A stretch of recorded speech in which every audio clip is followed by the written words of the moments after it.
guys, what's up?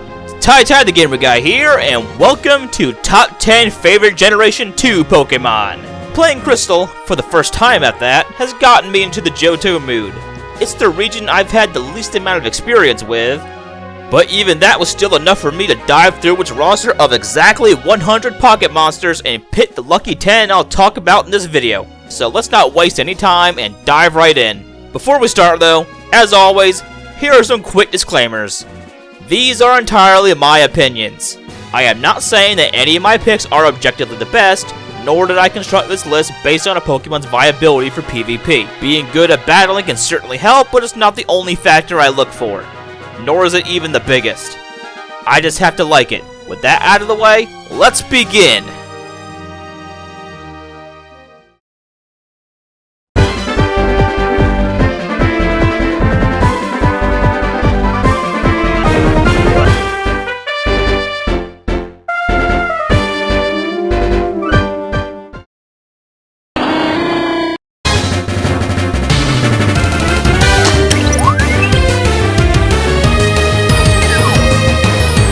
I really wasn't kidding when I said to expect a bird Pokemon for the remaining generations in the Gen 8 video.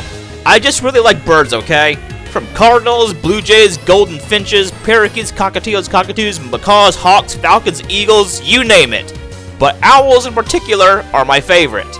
It wasn't until a few years back when I noticed my liking to birds, which then extended to various media, and Pokemon is no exception. Noctowl holds the title of my second favorite of the early game birds. As beautiful and even cute owls can be, there are times where they can be pretty creepy as well. It does unfortunately have some lackluster stats compared to others that make us struggle in the late game a bit. It does however have some nice special defense with that solid HP, and can learn some supporting moves like Reflecting quite a few other Psychic type moves to level up. And yet it took it until Generation 8 for it to get Calm Mind. Even with boosting moves, it won't be doing too much in the damage department. It did, however, get a buff to its special attack in Gen 7, which was a welcome change. And please tell me I'm not the only one that didn't notice that Ash's Noctowl was shiny until years later after he caught it. I didn't know what shinies were until Gen 4, okay?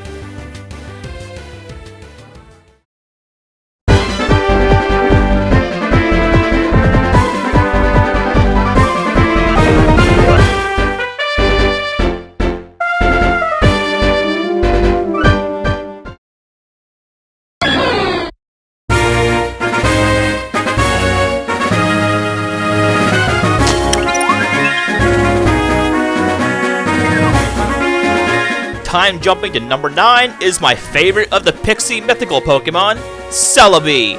Celebi is just adorable in both design and how it's represented in the anime.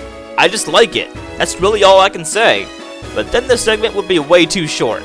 So what else can I say about Celebi? Well, like I said before, it's adorable, pretty good at battling, stars in 2 pretty good movies, its role in the Mystery Dungeon Explorers of Time, Darkness, and Sky, the mascot of one of the best Pokemon sites, and the best pink shiny ever! If there's one shiny that I really want right now, it's definitely Celebi. Seriously, I have been waiting so long for the shiny to be legitimately obtainable. All thanks to the Virtual Console version of Pokemon Crystal. Now I just wish I had it. As far as battling goes, Celebi can be one devastating foe if you give it just one turn to set up. Nasty Plot, and the ability to heal with Recover and Giga Drain, Earth Power for fire types, Shadow Ball for ghosts, it even gets Aura Sphere now. I hate to leave this segment on just that, but that's really all I can say about this thing. I just really like it. It's adorable, a formidable battler, has a freaking awesome shiny, has a bit of everything, earning it the title of my favorite of the Pixie Mythicals.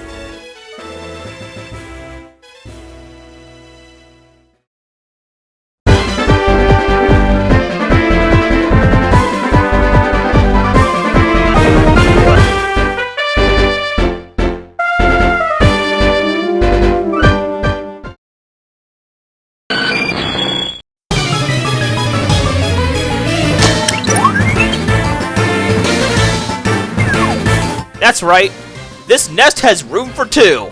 One of the new things Generation 2 gifted us with was the Steel type.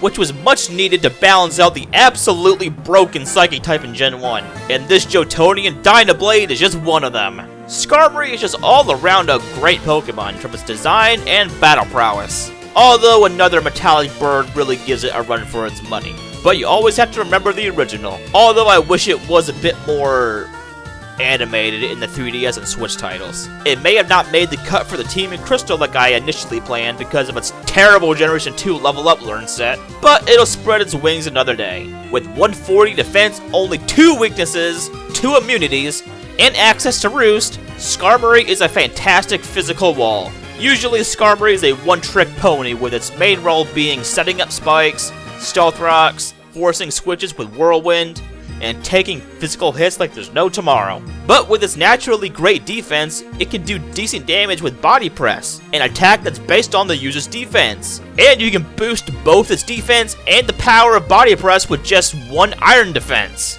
Why can't Zamazenta learn this again? Either way, Skarmory is a Pokemon that greatly shines like the metal on its body, but it's not the only Steel type that made the cut.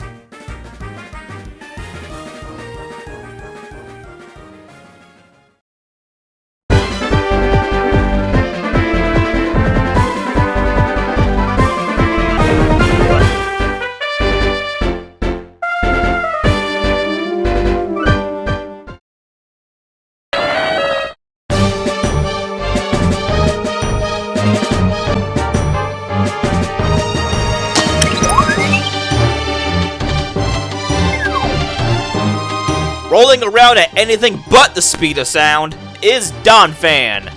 My likeness for Donphan is actually somewhat recent, and by recent I mean in Generation 6, so I'm not sure how long the segment will be.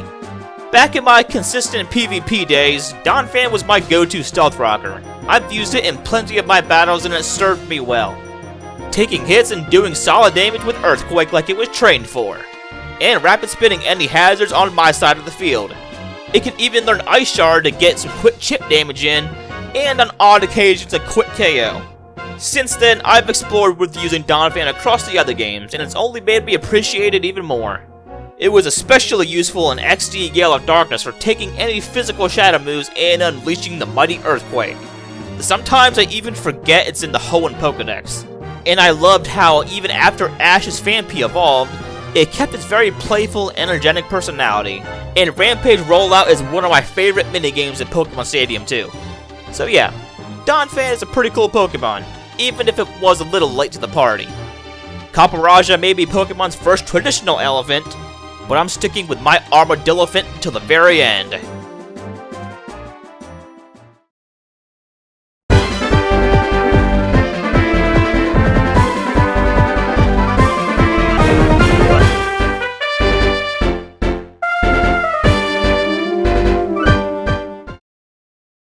Another new thing that Johto gave us was brand new evolutions as well as pre-evolutions for older Pokemon that originally didn't have any. And the roster doesn't disappoint either, but to my surprise, I can only find room for just one.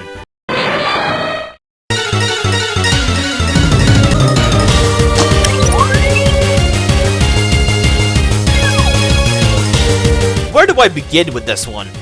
It's goddamn Scizor.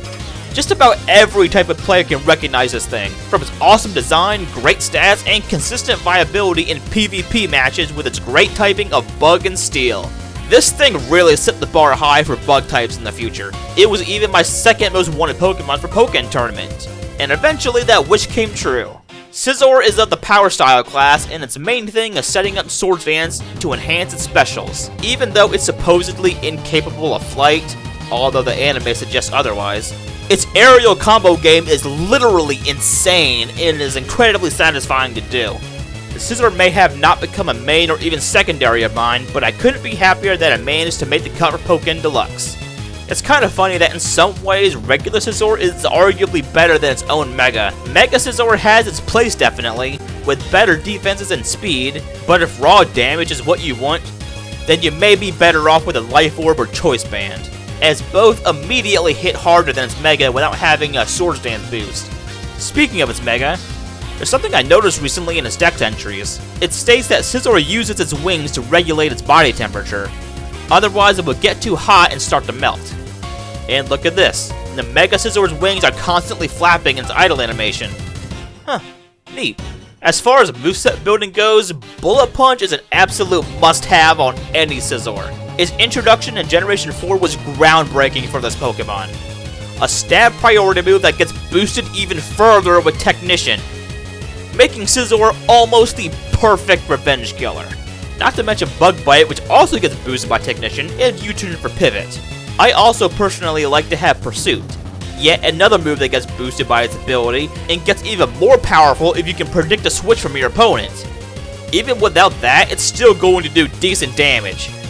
Either way, nobody's going to escape unscathed from these big, meaty claws.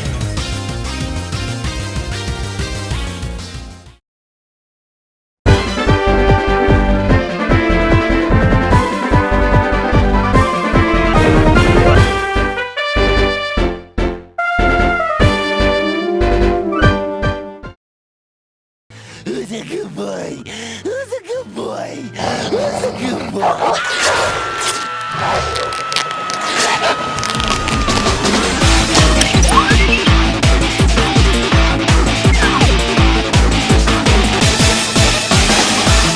Ascending from the fiery pits of hell is none other than Houndoom. Houndoom is just great. Every other dark type at the time was pretty mediocre, honestly. The only other notable one being Umbreon for its amazing tanking prowess. But even then, none of them had access to a dark type move that was stronger than Bite or Feint Attack until their later generations. But that wasn't the case with Houndoom, as it was gifted with the move Crunch. Honestly, I keep thinking Crunch was a Gen 3 move because of how little you see it in the Johto titles, especially the originals.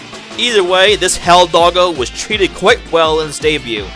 A very aggressive special attacker, and its typing complemented that very well. And Karen's Houndoom in the remakes is perfect proof of that. Getting hit by a Flamethrower or Dark Pulse alone is going to hurt, but if it whips out Nasty Plot or even Mega Evolves, it's curtains for you. It's an absolute monster in the sun. I just wish it was, you know, actually available in its home region! Just by looking at it, it's easy to guess that Houndoom draws inspiration from Hellhounds. Not that Hellhound.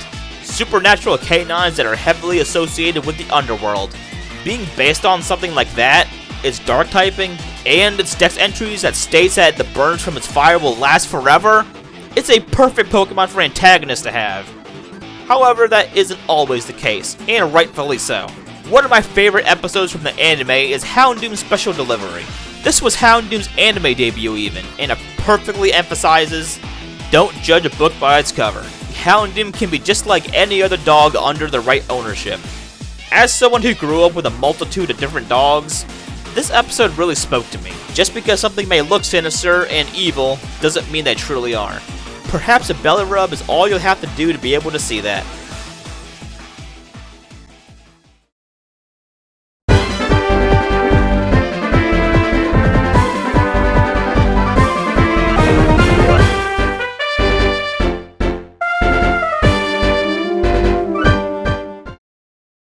I am no illusion!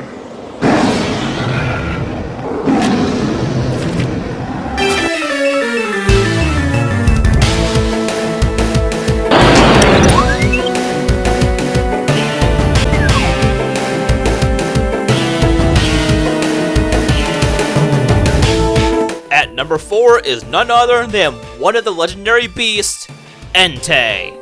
Even though its remix of the song is my least favorite of the three. Entei, as you'd expect from a legendary, has pretty damn good stats, boasting an impressive 115 in both HP and attack, meaning Entei is capable of taking hits and firing back with a vengeance. For many years, it suffered the same issue that Flareon does, being a physically offensive fire type and not being able to use that great attack stat with its fire type moves. But hey, at least it had Calm Mind and even Solar Beam, and when it finally did get a physical fire move, it was stuck with Fire Fang. That theory that the beasts were the original 3 Eevee evolutions is starting to sound even more believable. Coincidence? I think not! It wasn't until Generation 6 when Ho-Oh decided to take pity on the poor thing and gave it access to its own signature move, Sacred Fire. And Generation 8 where Flare Blitz is no longer an event-exclusive move. All that, and it still can't learn Earthquake. That aside, I have a very soft spot for Entei for one reason and one reason only. This is because of its inclusion in the third Pokemon movie. The very first Pokemon movie I ever saw, and it still remains my favorite to this very day.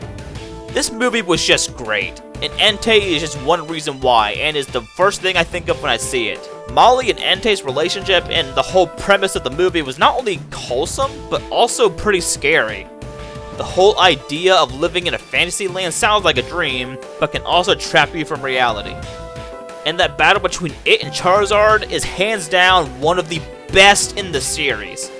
Entei would have even killed Charizard if Molly hadn't stepped in. Entei may be great in the games, I won't deny that, but this movie alone is what really earned it its spot on this list. If it weren't for this movie, it would have been very likely that Entei wouldn't even be on this list in the first place. But I'm glad it did, and I wouldn't want it any other way.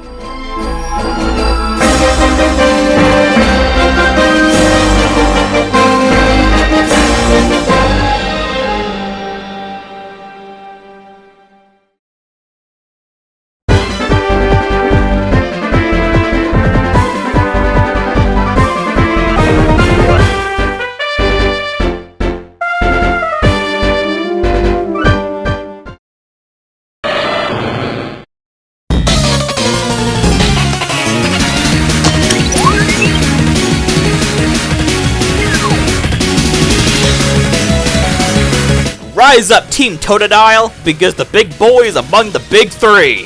For the region I've had the least amount of experience with, all three of the Johto starters have had a prominent role for me growing up. Meganium was the first Pokemon I ever saw, and Typhlosion was my original favorite of the three for many years, but now that title belongs to Feraligatr and I am not looking back. I may have not brought it with me for Crystal, but that doesn't change a thing. Next to birds, reptiles are among my favorite class of animals, with crocodiles and alligators being my favorites. Oddly, my first real experience with Feraligatr was in Colosseum of all things, and probably where I have used it the most. It looks freaking awesome and does freaking awesome things on the battlefield. On its own, Feraligatr serves as your typical bulky water type that favors the physical side of the spectrum. But wait, there's more! There's some dragon blood inside it, and Feraligatr is ready to bust some sick dance moves. But that's not even the icing on the cake. Are you familiar with an ability called Sheer Force? You know, the ability that made Nidoking a lot better and Darmanitan an absolute monster? Yeah, Feraligatr gets it too.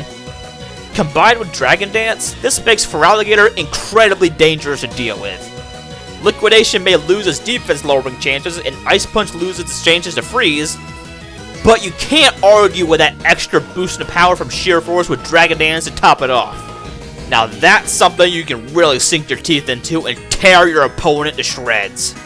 And with that, Feraligatr has earned the title of my second favorite water type starter.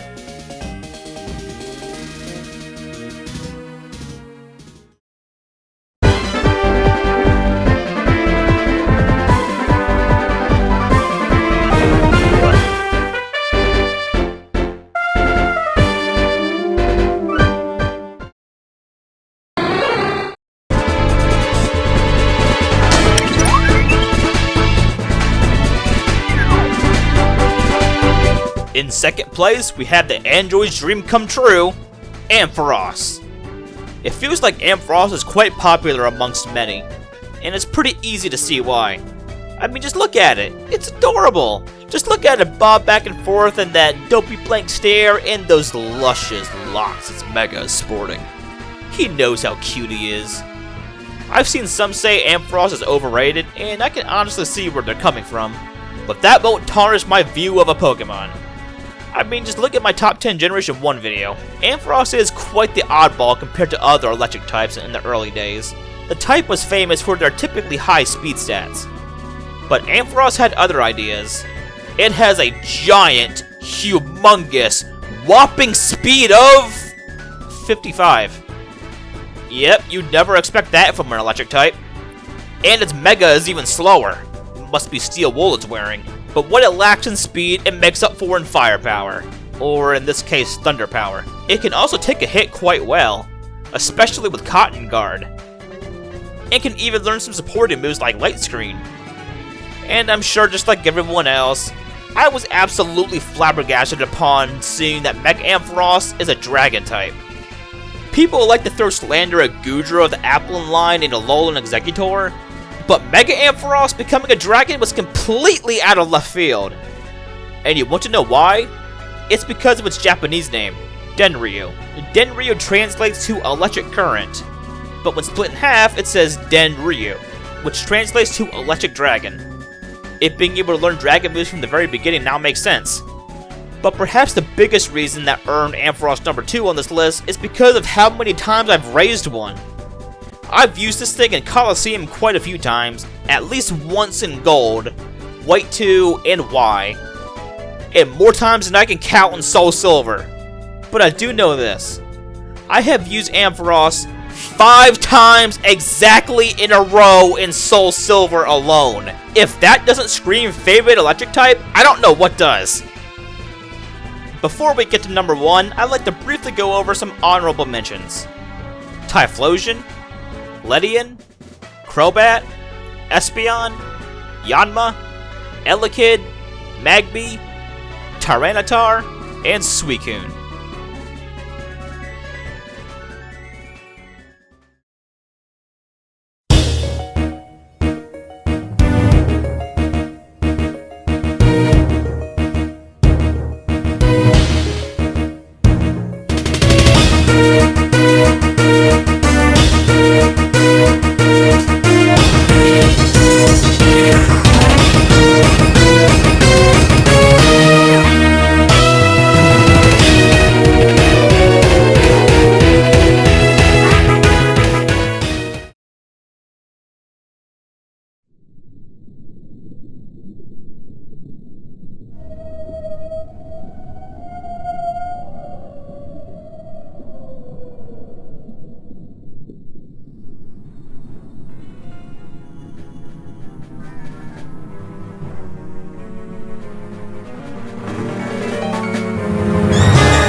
Taking the crown for Johto is none other than the silver mascot, Lugia. Lugia goes all the way back into my early childhood when I was just a budding Pokemon fan. I was watching my mom scroll through one of those Pokemon coloring picture sites, printing the ones I wanted and I colored them in. When scrolling through the names, I stumbled upon one I did not recognize, and that was Lugia. Upon seeing it for the first time, I completely fell in love with its design. And that likeness has never once faded all these years. Lugia is just amazing. It truly is just amazing. In my eyes, Lugia is one of the best examples of both cool and beauty. Its cry is among my favorites too. It just feels so powerful and it gave me shivers when I heard it for the first time. I don't remember the order of the first 4 movies I watched growing up, aside from the third being the first. The movie 2000, The Power of One, has also played a huge impact in my childhood. This is where I got to see Lugia in action firsthand, and I was absolutely blown away. It wasn't until XD Gale of Darkness where I finally got to use Lugia in battle for myself. Ironic that my first real experience with a lot of big-name Johto Pokemon wasn't even in Johto, or Generation 2 as a whole. When Heart Gold and Soul Silver were announced, I could not wait to play them. Soul Silver was my first real experience with Johto, and is one that I wish I could relive again, and catching Lugia is a big reason why. On the topic of battles, Lugia does not disappoint. Lugia plays the defensive role of being a special wall, and one that's very hard to take down. A whopping 154 special defense and 130 defense. It even has a respectable speed of 100, something you don't see very often among defensive mons. It's not bad at attacking either, with 90 in both offensive stats. With access to Recover and Roost, Lugia will not go down easy. But if that wasn't already enough, it has the ability of Multiscale. When at full HP, it receives exactly half of the damage it would normally take without it. Even super effective moves aren't safe from this. And if possible, it can heal itself to full HP and get another use out of Multiscale again. However, Toxic completely clips its wings without a support healer. So be mindful when you have Lugia on the battlefield. Oddly, most Lugias don't even carry a stab move, aside from the rare Psychic or Psyshock. I see a lot of them carry Ice Beam. And some even have Dragon Tail to force switches on top of doing damage. While it's taking hits all day, it can also inflict statuses of its own with Thunder Wave or Toxic, support its own insane defenses with Reflecting Light Screen, or forcing switches with Dragon Tail or Whirlwind, though it's likely just Whirlwind nowadays now that Fairy types exist. Defense is definitely its biggest niche, and it does a stellar job at doing so. But if you really want to throw your opponent for a loop, a bulky special attacker honestly sounds really tempting. It already has godlike special defense, and can boost that number even higher with Calm Mind, and heal damage with Recover or Roost. So that just leaves 2 attacking moves, and there is a lot to unpack here. Psyshock for stab, Aeroblast for stab on top of high critical hit chances, Earth Power for those pesky rock, electric, and steel types, Hydro Pump because it's the closest it can get to being a water type, Shadow Ball for its fellow psychics, the Bolt Beam combo, and even Giga Drain, which it didn't even know it could learn. And need I mention the multi-scale and weakness policy combo that made Dragonite so terrifying? Now imagine that with a goddamn legendary. I know I've said this already, but Lugia truly is such an amazing Pokemon. I absolutely love this thing to death, and I don't know what I'd do without it. It's that special to me.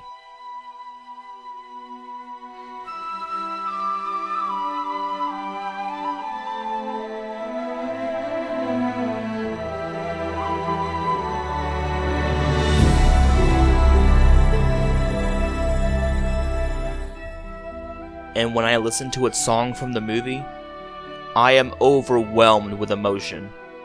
Not only is it just such a beautiful song, but it makes my childhood memories immediately come flashing into my mind, one after another. And I fall in love with it all over again. I am not kidding when I say this. I actually cried while typing this. I know this may sound really corny to some, but this is truly how I feel. Lugia seriously means that much to me. It's a symbol of my youth, and I have it to thank for showing me how truly special this series is. Even now that I'm older and venturing into other types of games and media, Pokemon will always have a special place in my heart.